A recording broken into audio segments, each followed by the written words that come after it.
ትንሹ የኔ አለኝታ። አቤት ታላቂ፣ የእኔ መከታ ፈለከኝ? ዮርዲ ላገኛት ነበረ ግን ገባኝ።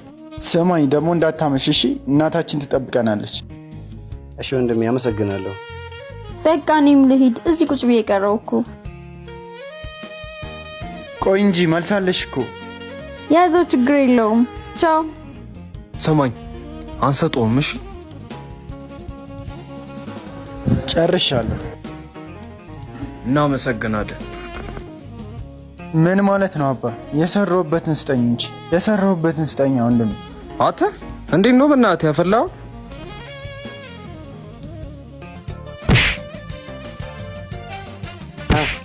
ብሩን እሺ ይቅርታ ከፍላለሁ።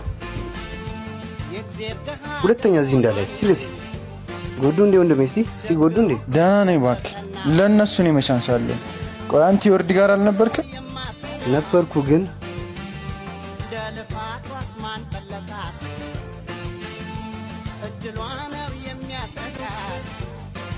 እኔ ለሷ ብዬ ስንት የውጭ ድል አበላሽቼ እሷ ግን አይዞ በቃ ወንድሜ። ድሮም ድሃ ሲሰራ እንጂ ሲያፈቅር አያምርበት። ሰራ አድርገህ ገንዘብ ስትይዝ እሷ ራሷ ትመጣለች። እሺ ወንድሜ።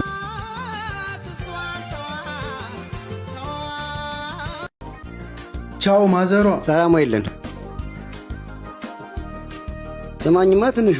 ወይ መከታዬ፣ በቀደም ያናገርኳቸው ሰዎች እኮ ስራ ጀምር ብለውኝ። እንዴ አሁን ነው እንዴ የምትነግረኝ? ቤት እያለን ብትነግረኝ ኖሮ እኮ ማዘሯ በጣም ነበር ደስ የሚል። ብዙም ጊዜ አውርቼ ሳይሳካልኝ ስለቀረ ድንገት ሀሳባቸው እንዳይቀይሩ ብዬ ነው። ኧረ ልክ ነህ ወንድሜ። ብር አለኝ እኮ ትናንት ሰተኛ አይደል? ይበቃኛል። በል ያዘው። ደግሞ ቆሎ ብትደፋሳ ማን ሊጠየቅ ነው? ቆይ ግን ማን ነው ታላቅ? አንተ ወይስ እኔ? በዚህ ሰዓት እኮ ኃላፊነት አይገባም ነበር።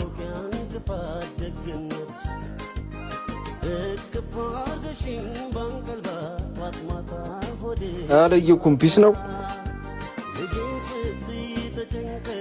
እንዴት ነህ መሳይ? ምን ሆነህ ነው እንደዚህ የጠፋው? ምን እባክህ ስራ በዛብኝ። ፊሽ ደህና ነው?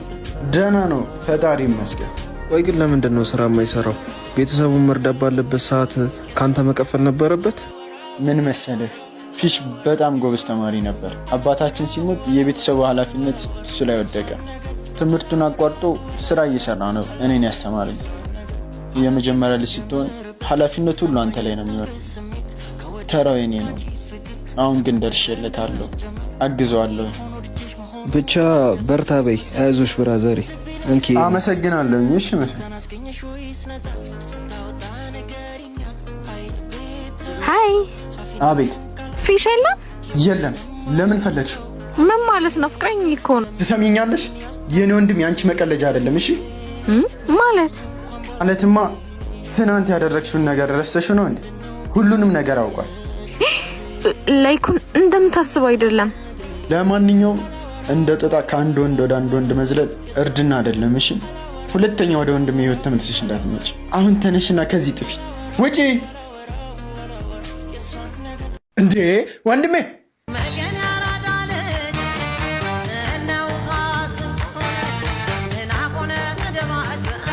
ማዘሯ ትንሹ ነው ጃኬቴን የወሰደው። ዛሬማ አለቀውም። ቆይ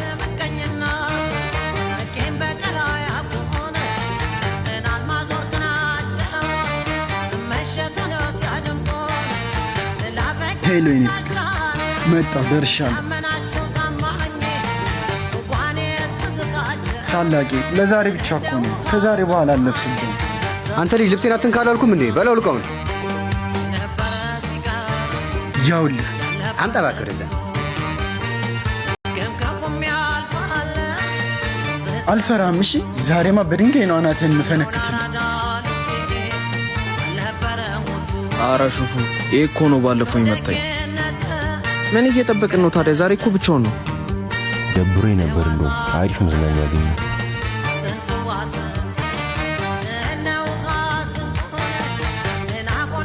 እሺ ጀግናው አስታወስከኝ። የሚረሳ ፊት የለህማ። አንተ በጣም ጀግና ነህ። በጣም ዛሬ አሪፍ ትምህርት ተሰጥቷል። እንዴ ወንድሜ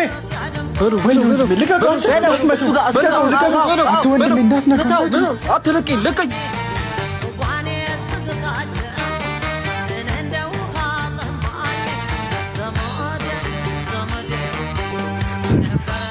ትንሹ ምን ትሰራለህ እዚህ?